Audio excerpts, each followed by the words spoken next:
তালের পিঠে বানাচ্ছি তেল ছাড়া। যারা তেল খাও না তাদের পক্ষে খুব সুবিধা হবে এটা খেলে।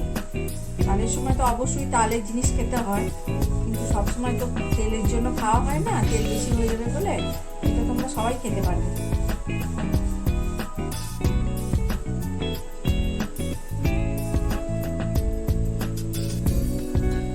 এরকম করে তাল দিয়ে আমি ময়দাটা মেখে নিয়েছি, তারপরে ইয়ে করেছি, মাখার পরে ওটাকে একটু ক্ষীর ছিল দিয়ে এটাকে এরকমভাবে তৈরি করে নিচ্ছি। লুচির মতো বেলে নেবেন, বেলে নিয়ে তারপরে ক্ষীরটা দিয়ে দেবেন, দিয়ে সাইডগুলো জল দিয়ে দেবেন একটু, যাতে এটা আঁটে ভালো করে। তো সমানভাবে এরকম করে রেখে দুটো জোড়া করে দেবেন, তারপরে এটা ভিন্ন ভিন্ন টাইপের করে নেবেন।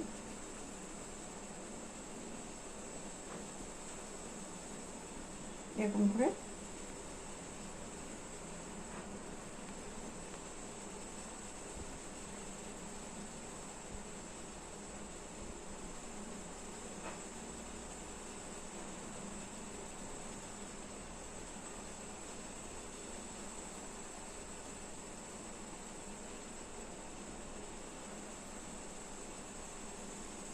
এরমভাবে বানাবেন, যেরকম করে বানানো হয়েছে এরমভাবে বানাবেন।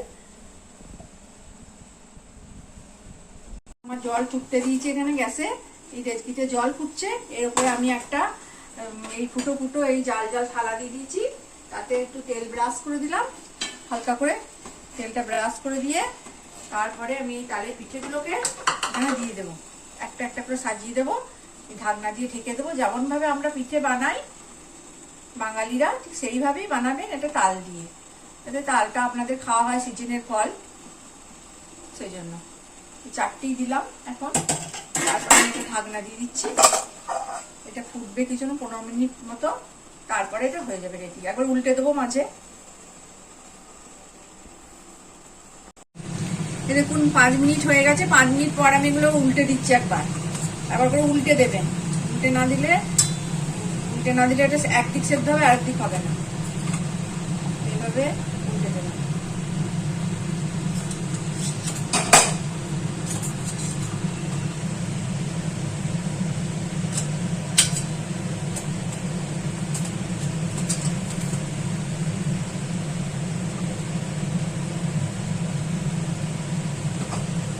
আবার ঢাকা দিয়ে দিলাম, আবার 5 মিনিট পরে এটা।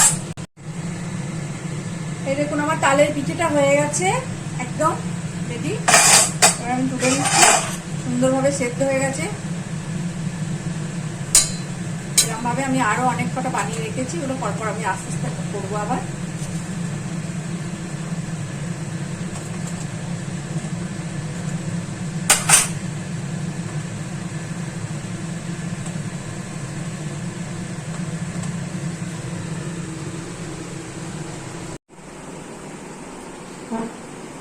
ধরুন আপনাদের দেখাচ্ছি ছুরি দিয়ে কেটে ভেতরটা কেমন হলো।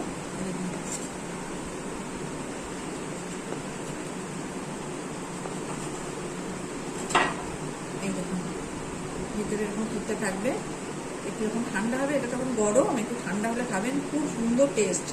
এটা দেখবেন তেল ছাড়া একটা হেলদি তালের জিনিস, আপনারা অবশ্যই খেতে পারবেন। যারা তেল খান না তাদের পক্ষে খুব সুবিধা হবে এটা খেতে।